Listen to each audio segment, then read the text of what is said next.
ওয়ালাউ আন্না আহলাল কুরা আমানু ওয়াত্তাকাউ লাফাতাহনা আলাইহিম বারাকাতিম মিনাস সামাই ওয়াল আরদ।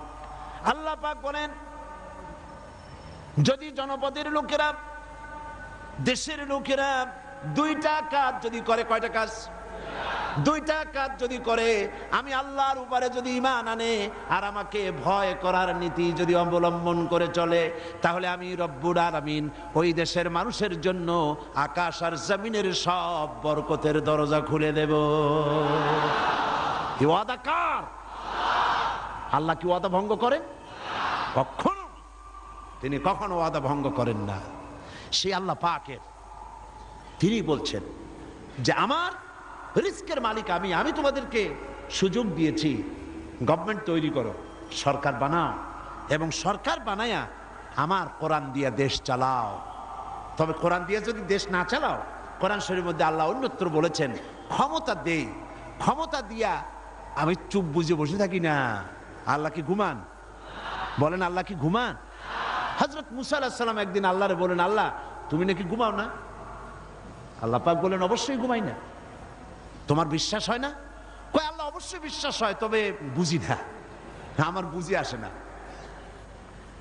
তো যখন তুমি বিশ্বাস করো, বুঝে যখন আসে না, তাহলে আমি বুঝাই দেব। বিশ্বাস না করলেই তো সর্বনাশ। বিশ্বাস না করলে কি সর্বনাশ। ইব্রাহিম আলাইহিস সালাম আল্লাহরে বলছিলেন, রব্বি আরিনি কাইফা তুহিয়াল মাউতা, আয় আল্লাহ তুমি মরারে জিন্দা বানাও কেমনে? আল্লাহ কয় আওয়ালাম তুমিন, বিশ্বাস করো না? হযরত ইব্রাহিম আলাইহিস সালাম বললেন বালা। তিনি নাম বলতে পারতেন, নাম মানে হ্যাঁ, আর বালা মানে, দুটো শব্দের অর্থ একরকম না। যদিও ব্যবহারিক পদ্ধতিতে বিভিন্ন জায়গায় দুটো একই অর্থে ব্যবহার হয়, কিন্তু আর্থিক দিক থেকে অর্থাৎ পারিভাষিক দিক থেকে দুটো অর্থে ব্যবহার হয়। হযরত ইব্রাহিম বলতে পারতেন বিশ্বাস করিয়া, নাম। তিনি নাম বললেন না।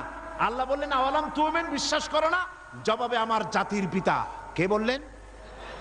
আমার জাতির পিতা। চিল্লায় কোন কে?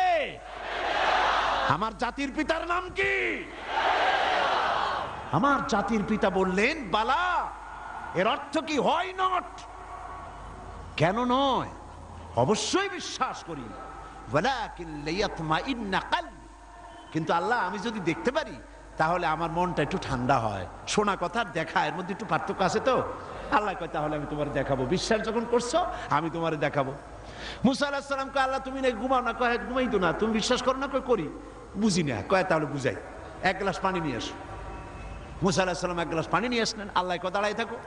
গ্লাস একটা নিয়ে মুসা আলাইহিস সালাম দাঁড়ায় আছেন। আল্লাহ মুসারে হুকুম করলেন গ্লাস নিয়ে দাঁড়াও, আর ঘুমেরে কইলেন মুসারে ধর। ঘুম এসে মুসা আলাইহিস সালামের ধরছে। এখন হাত গেছে শিথিল হইয়া, হাতের থেকে গ্লাস পড়িয়া ভাঙ্গা টুকরা টুকরা হয়ে গেল। মুসা আলাইহিস সালাম ভয় পেয়ে গেলেন। আল্লাহ রাব্বুল আলামিন বলেন ভয়ের কোনো কারণ নাই, আমি তোমাকে পরীক্ষার জন্য, বোঝার জন্য, তুমি বুঝতে পারো নাই আমি কেন ঘুমাই না, সেই বোঝাবার জন্যই গ্লাস হাতে নিয়ে দাঁড়ায় থাকতে বলছিলাম। তুমি মুসা একটা গ্লাস পানি নিয়ে কিছু সময়ের জন্য দাঁড়াতে পারলে না, ঘুম তোমাকে হাত শিথিল করে দিল, গ্লাস ভেঙে চুরের চুরমার হয়ে গেল। আর ওই তামাম বিশাল আকাশ, এই সোলার সিস্টেম, এই পৃথিবীতে আকাশে জমিনে গ্রহ নক্ষত্র সৌররাজি নবমণ্ডল ভূমণ্ডল কুল কায়নাত পুরা সৃষ্টি আমার হাতের মুঠার ভিতরে রয়েছে। গোটা পৃথিবীর সব কিছুর ট্রাফিক আমি আল্লাহ কন্ট্রোল করি। আমি যদি ঘুমায় যাই আকাশ আর জমিনের কোনো সিস্টেম আর বাকি থাকবে না। কোরআন শরীফের ভিতরে আল্লাহ রাব্বুল আলামিন সাফ করে বলেছেন লা তাখুযুহু সিনাতু ওয়ালা নাওম। পড়েন লা তাখুযুহু সিনাতু ওয়ালা নাওম। আল্লাহর ঘুমও নাই, তন্দ্রাও নাই। সুবহানাল্লাহ। ঘুমও নাই, তন্দ্রা বোঝেন তো? জিমানি। আল্লাহ জিমায়ও না, আল্লাহর কোনো ক্লান্তি নাই। সুবহানাল্লাহ। সে আল্লাহ রাব্বুল আলামিন, তিনি বলছেন ক্ষমতা দিয়া ঘুমাই না, লিনানজুরা কাইফা তা'মালুন। ক্ষমতা দিয়ে লিনানজুরা কাইফা তা'মালুন, তাকায়া থাকি তুমি তোমার জনগণের সাথে কি আচরণ করো। জনগণের জনগণের ভাগ্য বদলাও না দলের ভাগ্য বদলাও, তাকাইয়া দেখি। সেই আল্লাহ পাক, সে আল্লাহ পাক আগের মতো আছেন না উল্টো পাল্টা হয়ে গেছে? আছে কিনা? আয়াতুল কুরসির ভিতরে আমরা পড়ে থাকি আল্লাহু লা ইলাহা ইল্লা হুয়াল হাইয়ুল কাইয়্যুম। আল্লাহ ছাড়া কোনো ইলাহ নাই, তিনি চিরজাগ্রত, তিনি চিরঞ্জীব। যেমন ছিলেন তেমন আছেন, তেমন সুবহানাল্লাহ। এখন আল্লাহ পাক কি বলছেন? উদখুলু ফিস সিলমে কাফা। যারা ঈমান আনছো, আমরা ঈমান আনছি কিনা? আচ্ছা, আমি একটু ঈমানদারদের সংখ্যাটা দেখি, কতজন ঈমান আনছি। আলহামদুলিল্লাহ। হাত নামান, হাত নামান, হাত নামান। আমরা সবাই ঈমানদার, আমরা সবাই কি? তো ঈমানদারদেরকে আল্লাহ পাক বলছেন উদখুলু ফিস সিলমে, পরিপূর্ণরূপে দাখিল হয়ে যাও। কিসের মধ্যে? সিলমের মধ্যে। আত্মসমর্পণ করো, সারেন্ডার্ড হয়ে যাও।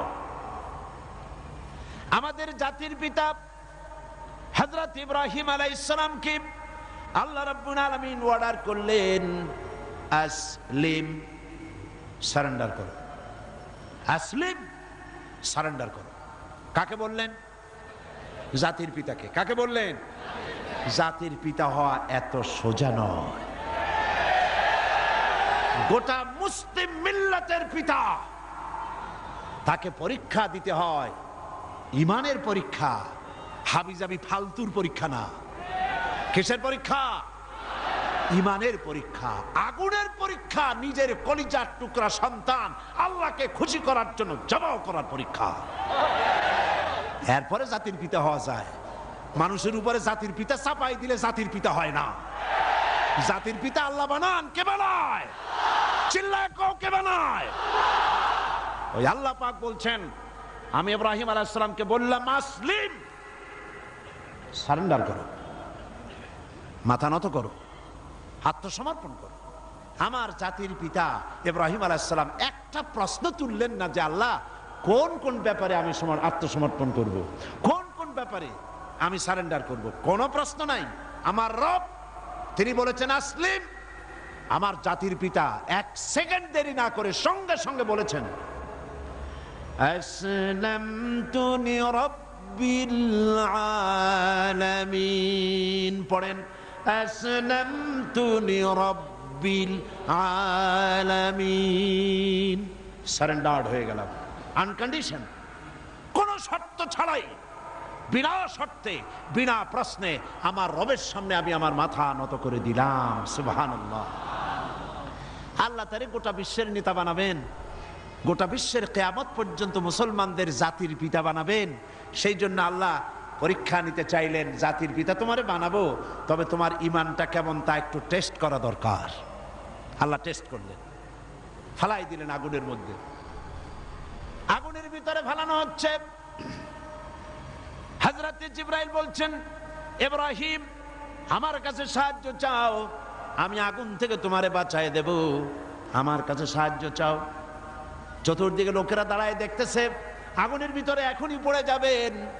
কোন মানুষ এমন আছে এইভাবে করে আগুনে সহজে পড়তে পারে, যিনি জানেন আমি পুড়ে যাব, ওনার পরিণতি কি হবে, আগুনে পড়বেন কি পড়বেন না, তা তো ইব্রাহিম আলাইহিস সালামের জানা ছিল না, ঠিক কিনা? কিন্তু তিনি জিবরাইলের প্রশ্নের জবাব দিলেন, তার প্রস্তাবের জবাব দিলেন। জিবরাইল গো, আমি তোমার কাছে সাহায্য কেন চাইব? আমি তো এমন কোন অন্ধ আল্লাহর ইবাদত করি না যে আল্লাহ তার বান্দার দুঃখ দুর্দশা নিজের চোখে না দেখেন। আমার আল্লাহ তো অন্ধ নন। তবে আমি আগুনে পুড়ে গেলে, আগুনের ভিতরে আমি পুড়ে ভস্ম হলে আমার রব যদি খুশি হয়ে যান, তাহলে আমি আমার রবকে খুশি করার জন্য 1000 বার পড়তে রাজি আছি। ঝট করে পড়ে গেলেন আগুনের ভিতরে। ইমানে তিনি পাস করলেন, ফার্স্ট ক্লাস, ফার্স্ট হয়ে গেলেন ইমানের পরীক্ষায়। আমার আল্লাহ রাব্বুল আলামিন ইব্রাহিম দড়ি ছিঁড়ে আগুনের ভিতরে পড়ার আগে রব্বুল আলামিন আগুনের প্রতি নোটিশ করে দিলেন, ইয়া নারু কুনি বারদাও ওয়া সালামান আলা ইব্রাহিম। আগুন আমার ইব্রাহিমের জন্য শান্তিদায়ক ঠান্ডা হ। সুবহানাল্লাহ, শান্তিদায়ক ঠান্ডা হ। এমন ঠান্ডা হইল, আগুন তো জ্বলতেছে, কিন্তু ইব্রাহিমের পছন্দ দূরের কথা, গায়ের জামাও পড়ে নাই। সুবহানাল্লাহ। এ হলো জাতির জাতির পিতা, ইমানের পরীক্ষা। তিনি বলেছেন আসলামতু লিরাব্বিল আলামিন, আমি আমার প্রভুর সামনে মাথা নত করে দিলাম। আল্লাহ আবার পরীক্ষা করলেন, এক পরীক্ষা হলো না, পৃথিবীবাসীর সামনে তোমাকে দেখাতে হবে যে তুমি সত্যি জাতির পিতা হওয়ার যোগ্য। সুবহানাল্লাহ। সবেমাত্র 80 বছর বয়সের সময় ছেলে হয়েছে হযরত ইসমাইল। আল্লাহ রাব্বুল আলামিন অর্ডার করলেন, চলে যাও, এই নবজাতক সন্তান আর তার মাকে নিয়ে মরুভূমির ভিতরে রেখে আসো। কি কত বড় মারাত্মক অর্ডার! সারা জীবনের শেষ প্রান্তে এসে একটি মাত্র কলিজার টুকরা সন্তান পেয়েছেন, বউ আর বাচ্চা সুদ্ধা ফেলে আসতে হবে মরুভূমির মধ্যে। আশ্চর্য কথা।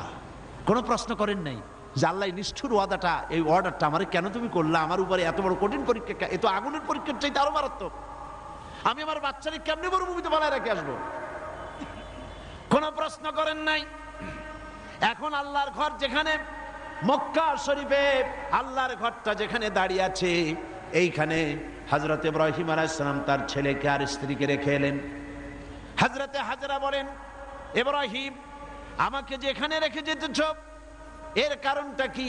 আমি কি অপরাধ করেছি কোন কারণে আমার নবজাতক সন্তান শুদ্ধ এখানে তুমি রেখে যেতেছ? কোনো জবাব নাই। আবার জিজ্ঞেস করলেন, কেন রেখে যেতেছ? কোনো জবাব নাই। তৃতীয়বারে হযরত হাজরা বুঝতে পারলেন তার স্বামী আল্লাহর পয়গম্বর, আল্লাহর নির্দেশ ছাড়া কোনো কাজ তিনি করবেন না। তিনি প্রশ্ন করলেন, ইব্রাহিম এটা কি আল্লাহর হুকুম নাকি? হযরত ইব্রাহিম বললেন, হাজরা গো, আল্লাহ পাকের হুকুমেই আমি তোমাকে রেখে গেলাম। আকাশের দিকে আঙ্গুলটা উঁচু করলেন, আবেগে ভারাক্রান্ত হয়ে গেলেন হযরত ইব্রাহিম আলাইহিস সালাম। হযরতে হাজরা বললেন, ইব্রাহিম কোনো চিন্তা নাই, আল্লাহ পাক যখন হুকুম করেছেন নিশ্চিন্ত মনে তুমি বাড়ি ফিরে যাও। আমি আমার আল্লাহর উপরে এতটা নির্ভরশীল, এই মরুভূমি যেখানে পানি নেই, খাবার নাই, গাছ নাই, পালা নাই, ঘর নাই, মানুষ নাই, জন নাই, আমি আমার আল্লাহকে এতটা বিশ্বাস করি, এই মরুভূমির ভিতরে, তৃণহীন পানিহীন মরুভূমির ভিতরে আল্লাহ রব্বুল আলামিন আমাকে আর আমার ইসমাইলকে না খাওয়াইয়া মারবেন না। পরীক্ষা কাহাকে বলে? হযরত ইব্রাহিম আলাইহিস সালাম চলে গেলেন, একবার ফিরেও তাকান নাই। সুবহানাল্লাহ কইতে পারলেন না। এখানে পরীক্ষা শেষ হলো না। ছেলে একটু বড় হয়েছে, দৌড়াতে পারে, জ্ঞান বুদ্ধি কিছুটা হয়েছে। আল্লাহ পাক অর্ডার করলেন, যাও এইবার ছেলেকে জবাহ করো। এ পরীক্ষা আগুনের পরীক্ষার চাইতে সহজ নাকি? সুবহানাল্লাহ, সুবহানাল্লাহ। জাতির পিতা হযরত ইব্রাহিম আলাইহিস সালাম একবারের জন্য বলেন নাই, রব্বুল আলামিন এত বড় কঠিন হুকুম আমি কিভাবে পালন করব, তুমি আমার প্রতি দয়া করো, আমাকে শক্তি দাও, সাহস দাও। কিচ্ছু বলেন নাই। হুকুম হয়েছে, চলে গিয়েছেন। ছেলেকে কাছে ডেকে বললেন, ইন্নী আরা ফিল মানাম আন্নী আযবাহুক ফানজুর মাযা তারা। ইয়া বুনাইয়া, হে আমার কলিজার টুকরা সন্তান, আমি স্বপ্নে দেখেছি আমি যেন তোমাকে জবাহ করছি। ফানজুর মাযা তারা, এখন তুমি বলো তোমার মত কি, তোমার রায় কি? হযরত ইসমাইল আলাইহিস সালাম বাপ পয়গম্বর, ছেলেও কি পয়গম্বর হয়ে যাবেন। ছোট্ট ছেলে হযরত ইসমাইল বলছেন, ইয়া আবাতি ফাআল মা তু'মারু সাতাজিদুনি ইনশাআল্লাহু মিনাস সাবিরিন। হে আমার পিতা, হে আমার সম্মানিত পিতা, ইফআল মা তু'মারু, আপনি সেটাই করুন যেটার প্রতি আপনি আদিষ্ট হয়েছেন। ওই বাচ্চা ছেলে বুঝতে পেরেছে আমার পিতার স্বপ্ন স্বপ্ন নয়, নবীদের স্বপ্ন ওহীর সমান। ইয়া বাতি ফাআল মা তুমার, আল্লাহ পাক আপনাকে যে আদেশ করেছেন আপনি তা পালন করুন। সাতাজিদুনি ইনশাআল্লাহু মিনাস সাবিরিন, অবশ্যই আপনি আমাকে ধৈর্যধারীদের মধ্যে পাবেন। সুবহানাল্লাহ। এই পরীক্ষাও হযরত ইব্রাহিম আলাইহিস সালাম পাস করলেন না করেন না? করছেন কিনা? আল্লাহ পাক বলছেন দেখো ব্যাপারটা কি হলো। হযরত ইব্রাহিম তো জানেন না যে ছেলে জবাহ হবে না, আর ছেলেও জানে না যে সে জবাহ হয়ে যাবে না, কথা ঠিক কিনা? হযরত ইব্রাহিম আলাইহিস সালাম ছেলেকে জবাহের জন্য প্রস্তুতি নিলেন। এবার দেখেন কোরআনের ভাষাটা কি। আল্লাহ পাক বলছেন ফালাম্মা আসলামা ওয়া তাল্লাহু লিল জাবিন। ফালাম্মা আসলামা উদখুলু ফিস সিলমে কাফা, সেই সিলমুন এখানেও সেই সিনলাম এখানেও আসছে আসলামা। ফালাম্মা আসলামা, যখন তারা বাপ বেটা দুজনেই আনুগত্যের মস্তককে অবনত করে দিল। হযরত ইব্রাহিম দিলেন, আল্লাহর হুকুমের সামনে মাথা নত করে ছুরি হাতে নিলেন, আর হযরত ইসমাইল পিতার হুকুমের সামনে আল্লাহর হুকুম অনুযায়ী গলাটা পেতে দিলেন। ফালাম্মা আসলামা ওয়া তাল্লাহু লিল জাবিন, গলাটা কাট করে দিলেন। হযরত ইসমাইল বললেন আব্বা একটি কাজ করুন, আমাকে জবাহ করার আগে আমার হাত পা একটু ভালো করে বেঁধে দিন, আর আপনার নিজের চোখটাও একটু ভালো করে বাঁধেন, কারণ আমি আপনার একমাত্র সন্তান। আমাকে জবাহ করতে গেলে আমার গলার উপরে যখন ছুরি ধরবেন আপনার কলিজায় মায়ার উদ্রেক হয়ে যেতে পারে। চোখটা বেঁধে নেন আর আমার হাত পা বাঁধেন, যাতে করে আমার হাত পা আপনার গায়ে না লাগে।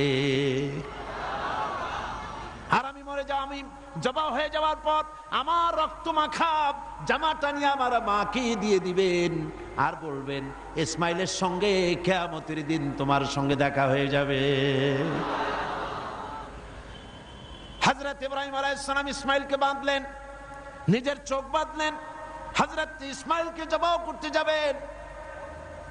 হযরত ইসমাইল বলেন আব্বা আমার একটা ভুল হয়ে গেছে, আমার হাত পায়ের বাঁধন খুলে দেন। হযরত ইব্রাহিম বাঁধন খুলে দিলেন, আর জিজ্ঞেস করলেন বাঁধতে বললে আবার খুলতে বললে কেন? হযরত ইসমাইল বললেন বাঁধার পরে আমার মনের মধ্যে একটা চিন্তা জাগলো, হাত পা বন্ধন অবস্থায় যদি আমারে জবাহ করা হয় তাহলে না জানি কিয়ামতের ময়দানে এমন প্রশ্ন উঠতে পারে যে ইসমাইল আল্লাহর হুকুমে রাজি ছিল না বলে তার বাবা তার হাত পা বেঁধে জবাহ করেছিল। এই প্রশ্ন যাতে না উঠতে পারে হাত পা ছেড়ে দেন, আমি ধৈর্য ধারণ করব, নড়ব না। সুবহানাল্লাহ। হযরত ইব্রাহিম আলাইহিস সালামকে আল্লাহ পাক এই পরীক্ষায় পাশ করায় দিলেন। তিনি পরীক্ষায় পাশ করলেন। আল্লাহ রাব্বুল আলামিন এবার আমার জাতির পিতাকে ডাকতেছেন, ওয়া নাদাইনাহু আইয়া ইব্রাহিম قد صدقت الرؤيا إنا كذلك نجزي المحسنين وناديناه أن يا إبراهيم, আমি ইব্রাহিমকে ডেকে বললাম ও ইব্রাহিম قد صدقت الرؤيا, তুমি তোমার স্বপ্নকে বাস্তবে রূপ দিয়েছো। সুবহানাল্লাহ, স্বপ্নকে বাস্তবে রূপ দিয়েছো। ইন্না কাযালিকা নাজজিল মুহসিনিন, এইভাবে মুহসিনিনদেরকে আমি পুরস্কৃত করে থাকি দুনিয়া এবং আখিরাতে। হযরত ইব্রাহিমের নাম যতদিন পর্যন্ত সূর্য পূর্ব দিগন্ত থেকে উদিত হবে আর পশ্চিম দিগন্তে অস্তমিত হওয়ার এই ধারা যতদিন প্রবাহিত থাকবে, যতদিন এই পরিক্রমা জারি থাকবে, ততদিন পর্যন্ত পৃথিবীর জাতি ধর্ম দল মত নির্বিশেষে সকল মানুষের মুখে উচ্চারিত হবে ইব্রাহিম আলাইহিস সালাম, সালামুন আলা ইব্রাহিম। সুবহানাল্লাহ। কারণটা হচ্ছে আল্লাহ পাক বলেছিলেন আসলিম, ইব্রাহিম আলাইহিস সালাম বলেন আসলামতু লিরাব্বিল আলামিন, আমি আমার প্রভুর সামনে আমার মাথাকে নত করে দিলাম। এটাই মুসলমানের কাজ, মুসলমানকে আল্লাহ পাক শেখাচ্ছেন। কুল ইন্না সালাতি ওয়া নুসুকি ওয়া মাহইয়ায়া ওয়া মামাতি লিল্লাহি রাব্বিল আলামিন। পড়েন আমার সাথে, কুল ইন্না সালাতি ওয়া নুসুকি ওয়া মাহইয়ায়া ওয়া মামাতি লিল্লাহি রাব্বিল আলামিন। আল্লাহ পাক বলেন, বলো। কাদেরকে বলতেছেন? আমাদেরকে। কাদেরকে? বলো বলো। ইন্না সালাতি, নিশ্চয়ই আমার নামাজ, ওয়া নুসুকি, আমার কুরবানি, ওয়া মাহইয়ায়া, আমার বেঁচে থাকা, ওয়া মামাতি, আর আমার মরে যাওয়া, কার জন্য? লিল্লাহি রাব্বিল আলামিন। সব কিছু পরওয়ারদিগার, তাম বিশ্বের, তাম জাহানের পালনেওয়ালা রব, তার জন্য আমার বেঁচে থাকা, আমার মরে যাওয়া, আমার নামাজ, আমার কুরবানি, সব কার জন্য? চিল্লায় কোন কার জন্য? আল্লাহ পাকের জন্য। এই কথাই আল্লাহ পাক বলছেন, উদখুলু ফিস সিলমি কাফা, পরিপূর্ণরূপে ইসলামের মধ্যে দাখিল হয়ে যাও। একটু আধটু না। রাজনীতিতে তুমি রাজনীতিতে যাবা আমেরিকার দিকে, গণতন্ত্রের দিক থেকে যাবা আমেরিকার দিকে, রাজনীতির দিক থেকে যাবে তুমি ব্রিটিশের দিকে, সংস্কৃতির দিক থেকে যাবা তুমি শান্তিনিকেতন, তুমি যাবা দিল্লি, গয়া, কাশী। এর নাম মুসলমান না, এগুলোর নাম মুনাফিক। এগুলোর নাম কি? যারা বলেন নাম কি? তোমাকে যেতে হবে মক্কা মদিনা হতে হবে। কোন পন্থী? মক্কা মদিনা পন্থী হতে হবে। উদখুলু ফিস সিলমি কাফা, পরিপূর্ণরূপে ইসলামের মধ্যে দাখিল হয়ে যাও। অল্প একটু আধটু দাখিল হলে চলবে না। সুতরাং ধর্ম নিরপেক্ষ হওয়ার কোনো সুযোগ ইসলামে নাই। আছে? আচ্ছা, আপনারা আমাকে বলেন, দুনিয়ায় কোন নবী ধর্ম নিরপেক্ষ ছিলেন? বলেন একজন নবীর নাম কোন? একজন নবীর নাম এই বিশাল জনসমুদ্রের কাছে আমি জানতে চাই। একজন নবীর নাম বলুন যিনি ধর্ম নিরপেক্ষ ছিলেন। জি নাই। একজন সাহাবীর নাম বলতে পারবেন? তাম পৃথিবীর সমস্ত আলেম, উলামা, পীর, বুজুর্গ, মুহাদ্দিসিন, মুফাসসিরিন, মুহাক্কিকিন সব একমত, ধর্ম নিরপেক্ষ মতবাদ একটি কুফরি মতবাদ। এই মতবাদ আল্লাহর নয়, এটা শয়তানের তৈরি। এটা কার তৈরি? আর ইসলামটা কার? আল্লাহর। ধর্ম নিরপেক্ষতা কার?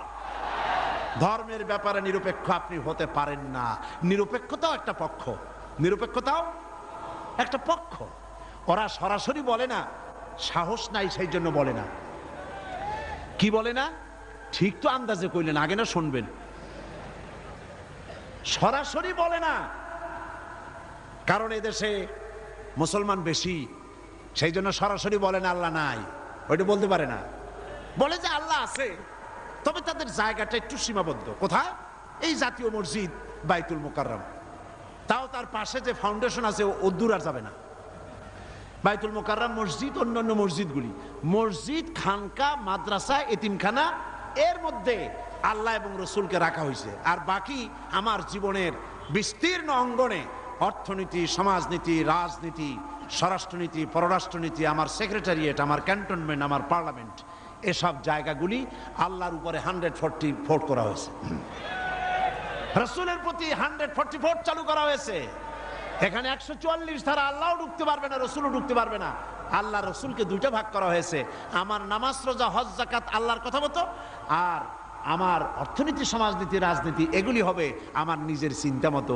এই চিন্তা যারা করেন তারা মুসলমান নন, মুসলমান নন, মুসলমান নন, অবশ্যই মুনাফিক। অবশ্যই কি? এবার দেখেন আল্লাহ কি বলেন। আমরা তো আন্দাজে কথা বলি না। আমরা কি আন্দাজে কথা বলি? আমাদের দলিল কি? জোরে কর না, দলিল কি? আমার নবী বলেছেন, মান ক্বালা বিহি সাদাকা, আমার কোরআন, আমার আল্লাহর কোরআন দিয়া যারা কথা বলে, মান ক্বালা বিহি সাদাকা, কোরআন দিয়ে যারা কথা বলে তারাই সত্য কথা বলে। কারণ কোরআন হলো আল্লাহর কিতাব। ওয়ামান আসদাকু মিনাল্লাহি কিলা, আল্লাহর চাইতে সত্যবাদী আর কে হতে পারে? আল্লাহ পাক বলছেন, আফাতুমিনুনা বিবাদিল কিতাবি ওয়া তাকফুরুনা বিবাদ, তোমরা আল্লাহ পাকের কিছু কথাকে মানবে আর কিছুকে করবে অস্বীকার। এটাই তো ধর্মনিরপেক্ষতাবাদীদের কাজ, ঠিক কিনা? তারা নামাজ রোজা রোজা হজ জাকাত করে কার কথা মতো?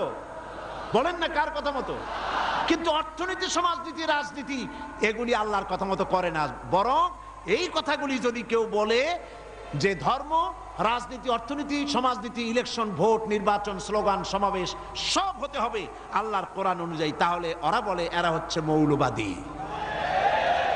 এরা হচ্ছে মৌলবাদী। আর এই কথাগুলি প্রচার করার জন্য তাদের পত্রিকার অভাব নাই, আছে। আজকে আমার সামনে এই মাহফিলে হাজার হাজার লোক আছে, কিন্তু টেলিভিশনের সামনে আছে কোটি কোটি মানুষ, ঠিক কিনা? পত্রিকা, 2-4টা পত্রিকা আছে বাংলাদেশে যেগুলি আল্লাহর কথা, ইসলামের কথা মহব্বতের সাথে জীবনের বিনিময়, জীবনের ঝুঁকি নিয়ে পত্রিকায় তারা প্রকাশ করে, ঠিক কিনা? বাকি শত শত পত্রিকা ঝড়ের গতিতে, টর্নেডোর গতিতে ইসলামের সাথে বিরোধিতা করছে কি না করছে না? করছে কি না? করছে। এবং এরাই ধর্মনিরপেক্ষতাকে বাঁচায় রাখার জন্য এক শ্রেণীর বুদ্ধিজীবী কবি সাহিত্যিক তৈরি করেছে এবং পত্রিকাগুলি এদেরকে বাঁচায় রাখে, আর ইসলামের সাথে করে চরম কি বিরোধিতা। দেখেন, এইখানে আমি আসার সাথে সাথে একটা প্রশ্ন আমার কাছে আসলো, একটা প্রশ্ন আসলো। প্রশ্নটা হচ্ছে, সে লোক বলেছে যে ওয়াজ মাহফিলের আমাদের সমাজে এক শ্রেণীর লোক আছে যারা এই বলে জনগণকে বিভ্রান্ত করছে যে সাইদি সাহেব এবং অন্যান্য বিখ্যাত আলেমগণ ওয়াজ মাহফিলের মাধ্যমে প্রচুর অর্থ উপার্জন করছে। এই সকল লোকদের প্রশ্ন হলো, আলেমগণ নবী ওনার নাজিলকৃত কোরআনের আলোচনার বিনিময়ে কোনো অর্থ উপার্জন করছেন কেন? এই প্রশ্নটির সৃষ্টি হয়েছে কদিন আগে একটি পত্রিকা, ভারতের টাকায় পরিচালিত, আমি নাম বলবো না। আমি তখন কুমিল্লা মাহফিল করতেছি। তারা লিখেছে 3 রাত্র তিনি সেখানে বক্তৃতা করবেন, সন্ধ্যা থেকে ফজর পর্যন্ত ওয়াজ ফরমাইবেন। আমি তো জীবনেও সন্ধ্যা থেকে ফজর পর্যন্ত ওয়াজ ফরমাই নেই কোথাও। তারপরে প্রতিদিন 25,001 টাকা করে নেবেন, 3 রাত্রে 75,003 টাকা তিনি সেখান থেকে গ্রহণ করবেন, পত্রিকায় এসেছে। পরের দিন সেই কমিটি মাহফিলে দাঁড়াইয়া এর প্রতিবাদ করলো, ঘৃণা জানালো যে কোনোদিন আমরা ওনাকে ধরনের পয়সা করি দেই নেই। জিন্দিগিতে মানুষের সঙ্গে কন্ট্যাক্ট করে, চুক্তি করে আমি সাইদি টাকা নিয়েছি, এর প্রমাণ কোন মায়ের সন্তান, বাংলাদেশ তো দূরের কথা, তামাম পৃথিবীতে কেউ দিতে পারবে না। পত্রিকাগুলি এগুলি ছেপে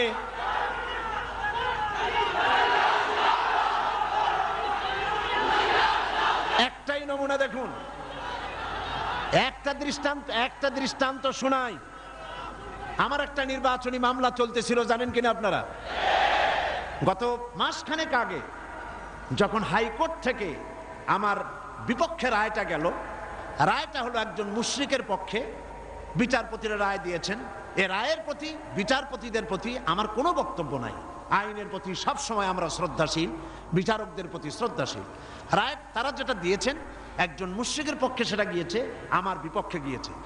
এমন কোন পত্রিকা সেদিন ছিল না। পরের দিন প্রত্যেকটি পত্রিকার ব্যানার হেডলাইনে এত বড় অক্ষর দিয়ে লিখেছে, সাইদি আর এমপি নাই, তিনি কুপকাত। কিন্তু গতকাল বাংলাদেশ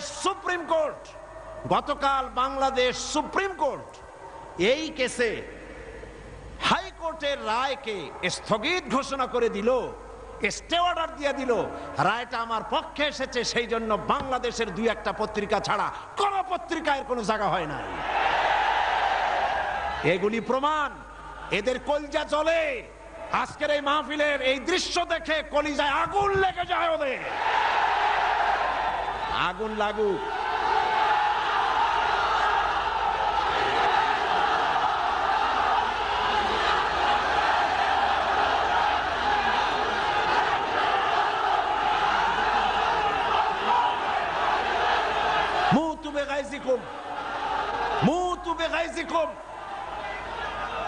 এরা চলতে থাকবে, আর আমার আল্লাহর ফরমান শুনুন। কার ফরমান? ইউরিদুনা লিইউতফিউ নূরাল্লাহি বিআফওয়াহিহিম ওয়াল্লাহু মুতিম্মু নূরিহি ওয়ালাউ কারিহাল কাফিরুন।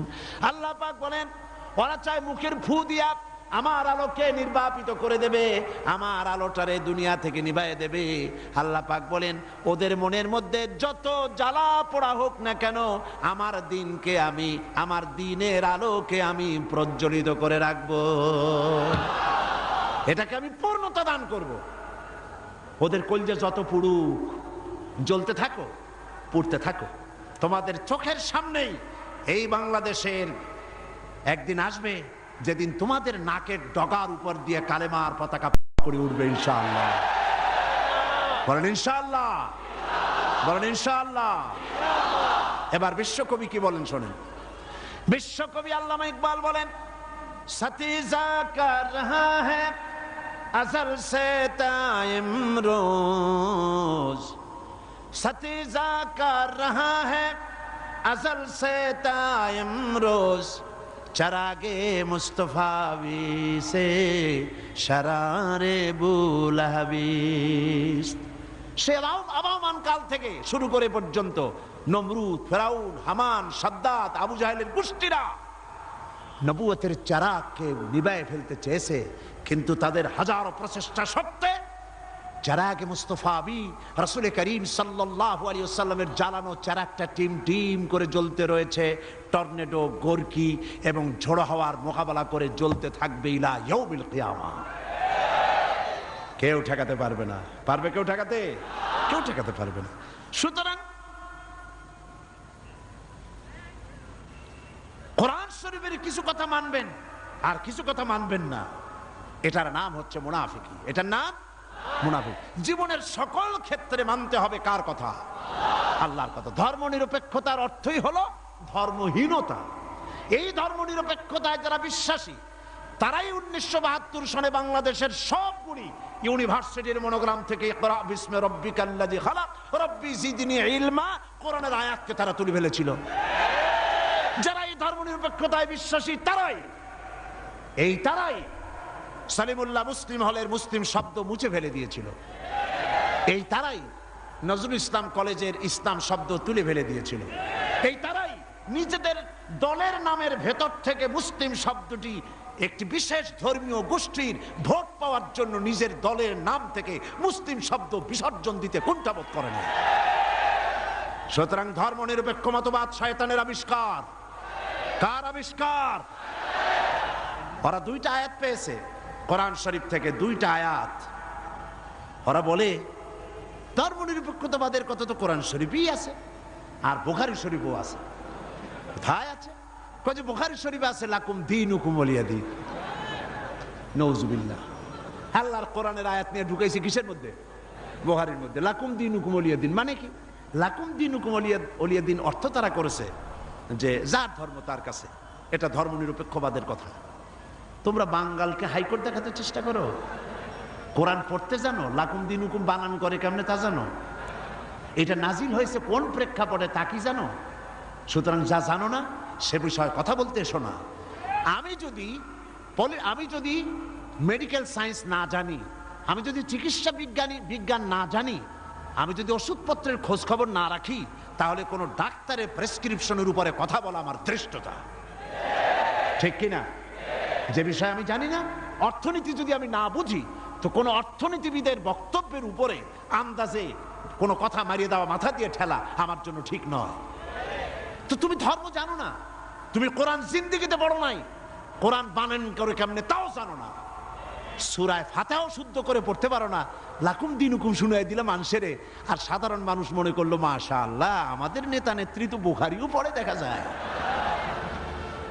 লাকুম দীনুকুম ওয়ালিয়া দীন প্রেক্ষাপট কি? কাফেরেরা বলেছিলেন হে রাসূল, কাফেরেরা বলছে কুরাইশ নেতৃবৃন্দ, হে রাসূল, হে মুহাম্মদ সাল্লাল্লাহু আলাইহি ওয়াসাল্লাম, আসো ধর্ম আমরা 50-50 করে ভাগাভাগি করে নিই। এইরকমের করে ঝগড়া ভাগড়া করা কোনো লাভ নাই, আসো আমরা 50-50 করি। বলে কিরকম? বলে কিছুদিন আমরা মসজিদে ঢুকে তোমার আল্লাহরে 2-1টা সেজদা দেব, আর তুমি কিছুদিন আমাদের মূর্তিগুলোর সামনে এসে একটু প্রণাম দিয়ে যাও। ধর্ম ভাগাভাগি করে নি। এই সময় আল্লাহ পাক এই আয়াত নাজিল করলেন। এই সূরার নাম কি? আল্লাহ রাব্বুল আলামিন ওহী নাজিল করে দিলেন, কুল ইয়া আইয়ুহাল কাফিরুন লা আ'বুদু মা তা'বুদুন। হে কাফের বলো, হে নবী বলুন, হে কাফেরেরা, আমরা যার ইবাদত করি তোমরা তার ইবাদত করো না, তোমরা যার ইবাদত করো আমরা তার ইবাদত করি না। সুতরাং লাকুম দীনুকুম ওয়ালিয়া দীন, তোমরা তোমাদের দিন নিয়ে থাকো, আমরা আমাদের দিন নিয়ে থাকি। এটা তো নিরপেক্ষতার কথা নয়, এটা তো পক্ষের কথা। তোমরা তোমাদের ধর্মের পক্ষে থাকো, আমরা আমাদের ধর্মের পক্ষে থাকি। এইটারে তারা বানাইছে নিরপেক্ষর আয়াত। নাউযুবিল্লাহ। কোন শয়তান এদের শিখাইছে আল্লাহই জানে। এরপরে আরেকটা আয়াত তারা বেছে নিয়েছে, সেটা হচ্ছে লা ইকরাহা ফিদ্দীন, ধর্মের মধ্যে বাড়াবাড়ি নাই। নামাজও পড়ে না জীবনে, ওদের সে লোকই বক্তৃতা করে কোরআনের আয়াত দিয়া। লা ইকরাহা ফিদ্দীন, সুবিধাবাদ জিন্দাবাদ। লা ইকরাহা ফিদ্দীন মানে কি? ধর্মের ব্যাপারে বাড়াবাড়ি নাই। সেটা কি?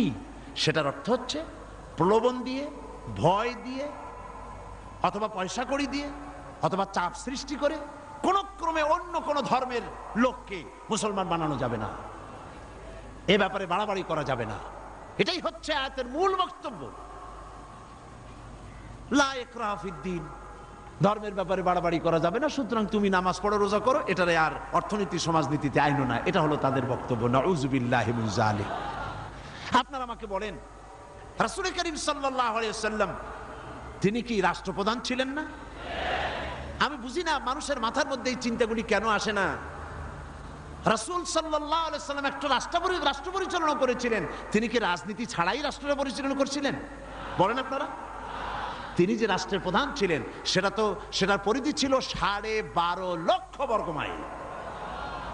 রাসূলুল্লাহ নবীদের মধ্যে একাই রাজনীতি করেছেন, আর কেউ করে নাই। এমনটি হয়েছে? এই কোরআন শরীফে আর কারো নাম আপনারা জানেন যিনি রাজনীতি করেছিলেন, যিনি রাষ্ট্র চালিয়েছিলেন? বলেন তো নামটা কি? ইউসুফ আলাইহিস সালাম। তিনি খাদ্য এবং অর্থ দপ্তরের মন্ত্রী ছিলেন। একদিকে রাসূল, আর একদিকে অর্থ এবং খাদ্য দপ্তরের মন্ত্রী। কোন দেশের? মিশরের। এরপরে গোটা মিশরের প্রেসিডেন্ট হলেন কে? ইউসুফ আলাইহিস সালাম গোটা মিশরের প্রেসিডেন্ট, দাউদ আলাইহিস সালাম প্রেসিডেন্ট, সুলাইমান আলাইহিস সালাম তাম পৃথিবীর প্রেসিডেন্ট, রাসূল করিম সাল্লাল্লাহু আলাইহি ওয়াসাল্লাম তিনিও প্রেসিডেন্ট। তিনি ইন্তেকাল করার পরে হযরত আবু বকর রাদিয়াল্লাহু তাআলা আনহু সহ সাহাবীরা রাজনীতি ছেড়ে দিয়েছেন নাকি? বলেন, ছেড়ে দিয়েছে নাকি? হযরত আবু বকর, যার সম্পর্কে রাসূলুল্লাহ বলেছেন তাম পৃথিবীর মুমিনের ঈমান যদি এক পাল্লায় রাখা হয়, আর এক পাল্লায় যদি আবু বকরের ঈমান রাখা হয়, দুনিয়াবাসী দেখতে পাবে তাম পৃথিবীর মুমিনের ঈমানের তুলনায় এক আবু বকরের ঈমানের পাল্লাটা ভারী হয়ে যাবে।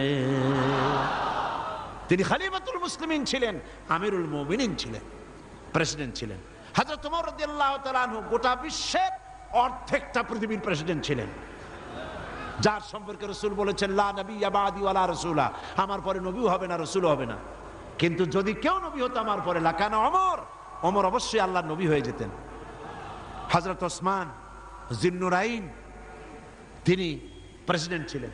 হযরত আলী কাররামাল্লাহু ওয়াজহাহু তিনি প্রেসিডেন্ট ছিলেন, ছিলেন না? তাহলে কি করে বলতে পারেন মুসলমানের সন্তান হইয়া, কেমনে বলতে পারেন যে ধর্ম আর রাজনীতি আলাদা, আমি ধর্ম নিরপেক্ষ?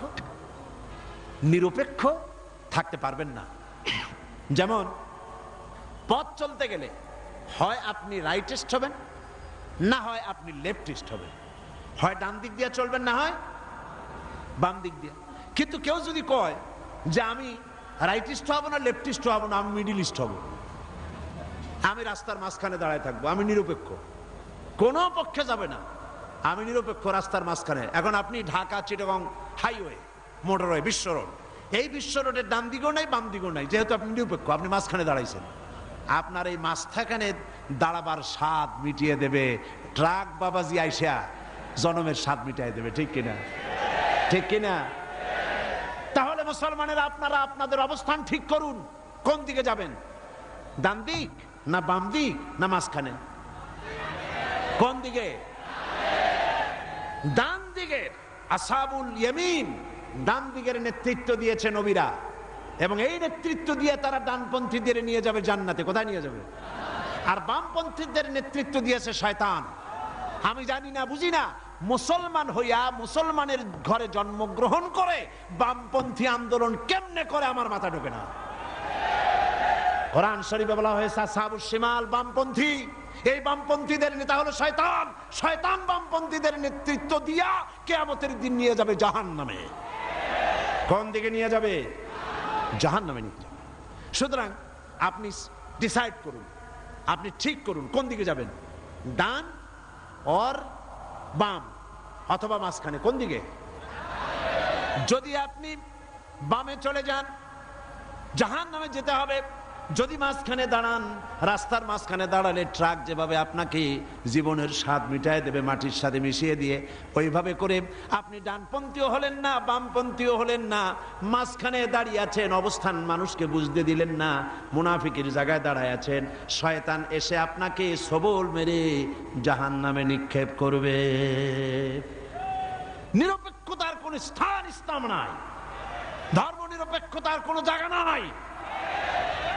এখানে সুস্পষ্ট ভাবে উদখুলু ফিস সিলমে কাফা, পরিপূর্ণরূপে ইসলামের মধ্যে, সিলমের মধ্যে পরিপূর্ণরূপে দাখিল হয়ে যাও। 16 আনা শুধু এতটুকু নয়, পরিপূর্ণভাবে ইসলামের ভিতরে আসো। নামাজে, রোজায়, হজে, জাকাতে, ওঠায় বসায়, চলায় ফেরায়, বিয়েতে শাদিতে, পার্লামেন্টে, বঙ্গভবনে, ক্যান্টনমেন্টে, সেক্রেটারিয়েটে, দোকানে পাটে, রান্নাঘর থেকে শুরু করে বঙ্গভবন পর্যন্ত সর্বত্র কিসের মধ্যে দাখিল হও? উদখুলু ফিস সিলমে কাফা, 16 আনা পরিপূর্ণরূপে ইসলামের মধ্যে দাখিল হয়ে যাও। অল্প একটু হলে পরে হবে না, 2 আনা 4 আনা হলে হবে না, পরিপূর্ণরূপে ইসলামের মধ্যে দাখিল হওয়ার জন্য আল্লাহ রাব্বুল আলামিন এই আয়াতে কারিমার মধ্যে নির্দেশ করেছেন। বাকি কথা আমি আগামী কাল বলবো ইনশাআল্লাহ। মুনাজাতের জন্য দাঁড়ানো লোকেরা সবাই বসেন, যত লোক দাঁড়িয়ে আছেন সবাই বসুন। এত বড় মাহফিলের মোনাজাত পাওয়া নিশ্চয়ই সৌভাগ্যের ব্যাপার, ঠিক কিনা গণ? জোরে বলেন ঠিক কিনা? মহব্বতের সাথে দাঁড়ানো ভাইয়েরা সবাই বসুন, আর একটু জিকির করেন আল্লাহ আল্লাহ আল্লাহ আল্লাহ আল্লাহ আল্লাহ। কালকে পাখা রাখতে হবে, ফ্যান একটু চা। আমি কিন্তু দাঁড়াতে বলি নাই। আর মোনাজাতের কথা শুনলে যদি কেউ হাঁটে, এটা কিন্তু আপনার নিজের জন্যই আপনি ক্ষতি করছেন।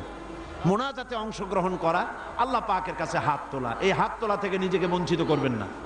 এরপর রব্বানা যালামনা আনফুসানা ওয়া ইন লাম তাগফির লানা ওয়া তারহামনা লানাকুনান্না মিনাল খাসিরিন। রব্বানা লা তুযিগ কুলুবানা বা'দা ইয হাদাইতানা ওয়া হাব লানা মিন লাদুনকা রাহমাতান ইন্নাকা আনতাল ওয়াহ্হাব। হে আল্লাহ তাআলা, হাজার হাজার মুসলমান নরনারী পল্টনের এই ঐতিহাসিক ময়দানে কোরআনে কারীমের 3 দিন ব্যাপী তাফসীরুল কোরআন মাহফিলের আজকের এই প্রথম দিনে আমরা তোমার দরবারে কোরআনের আলোচনা করে হাত তুলেছি। মেহেরবানি করে সওয়াবটুকুন জনাবে মুহাম্মদ রাসূলুল্লাহ সাল্লাল্লাহু আলাইহি ওয়াসাল্লামের রূহ মুবারকে পৌঁছায় দাও। तमाम पृथ्वीर माटिर नीचे যত মুমিন মুমিনাত শুয়ে আছেন তাদের আর পরে সব পৌঁছায় দাও। হে আল্লাহ তাআলা, আমাদের মা বাপ যাদের দুনিয়া থেকে বিদায় হয়ে গেল, কবরগুলিকে জান্নাতের টুকরায় পরিণত করে দাও। রব্বির হামহুমা কামা রব্বায়ানি সগীরা। সবাই পড়েন রব্বির হামহুমা কামা রব্বায়ানি সগীরা। হে আল্লাহ তাআলা, আমরা জেনে না জেনে, বুঝে না বুঝে বহু গুনাহ করেছি। আল্লাহ দয়া করে আমাদের জিন্দেগীর সকল গুনাহ খাতা মাফ করে দাও। রব্বুল আলামিন, এই মাহফিলের আয়োজন যারা করেছেন, বহু টাকা করি তারা খরচ করেছেন তোমার বান্দাদেরকে কোরআন শরীফ শোনার জন্য। আল্লাহ তুমি দয়া করে মেহেরবানি করে খিলগা পাঠাগার যে কষ্টটা করলো, পরিশ্রম করেছে, ঋণগ্রস্ত হয়েছে, এই ঋণ যেন থাকে না। তোমার বান্দাদের, বান্দা বান্দিদের দিলের মধ্যে মহব্বত পয়দা করে দিও। সকলে আর্থিক সহযোগিতা করে যেন পাঠাগারকে ঋণ মুক্ত করে দেয়। হে আল্লাহ তাআলা, এই মাহফিলের সূচনা করেছিলেন তোমার এক গোলাম শহীদ আবুল কাসেম, আজ আর দুনিয়ায় নাই। আল্লাহ, এক পাপিষ্ঠ তাকে দুনিয়া থেকে বিদায় করেছে। আল্লাহ তুমি দয়া করে মেহেরবানি করে আবুল কাসেমকে শাহাদাতের মর্যাদা দান করে দিও, জান্নাতুল ফিরদাউসে তার জায়গা করে দিও। রব্বুল আলামিন ইসলামী পাঠাগার, আল্লাহ তুমি এই পাঠাগারকে মঞ্জুর করে নিও রব্বুল আলামিন। আগামীকাল এবং পরশু আরো 2 দিন এখানে মাহফিল হবে, আল্লাহ তুমি দয়া করে 2 দিন মাহফিলকে তোমার কুদরত দিয়ে তুমি পরিচালনা করে দিও রব্বুল আলামিন। অনেকেই দোয়া চেয়েছে, কোরআনের মাহফিল সকলের মনের আশা, দোয়া করলেই কবুল হয়ে যাবে, চাইলে কবুল হবে, এই মনের আশা নিয়ে এসেছে। আর আমরা জানি তুমি বলেছো দুউনি আস্তাজিব লাকুম, আমারে ডাকো আমি ডাকের সাড়া দেব।